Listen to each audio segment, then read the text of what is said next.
Yesterday tuna kuti Christopher Mutsvangwa akanga ane media briefing mu ZANU-PF at the ZANU-PF headquarters. Panguva ine yatoona kuti Christopher Mutsvangwa anozivikanwa as a watermouth at the ruling party ZANU-PF pamwechete nenhau dzemafunctions. Oya achipa a brief.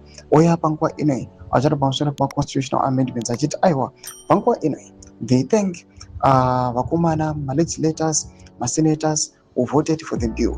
And panguva ine oya achibrief achiti now yasara ne-presidential assent kuti panguva ine mutungamiri wenyika are expected to sign the bill anytime from now. Subscribe or like on the bill icon. Team the news ops Amdanyara Chiti. ZANU-PF spokesperson Christopher Mutsvangwa addressing a media conference at the ruling party headquarters in Harare yesterday.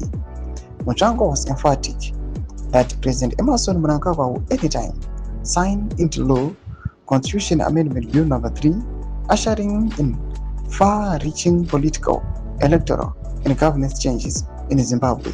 Doma developments are panguva ine anokonzi that bill yakambokonzeresa ruzha munyika yeZimbabwe. Panguva ino inoyazozivikanwa kunzi ichange ine ma-implications, ichange ichikonzeresa zvakasiyana-siyana, angava ma-electoral, ma-governance, institutional, political changes. Panguva ino ari kuonekwa kuti that bill ndo zvayakabata, that is what it is carrying.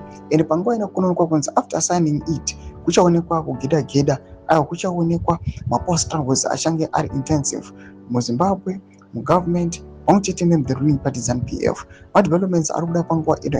An update inoona Christopher Mutsvangwa panguva ino achiudza kugara nyika yeZimbabwe kuti aiwa iko zvino bill rava in a position yekuti hapasina munhu ari kuriopoza.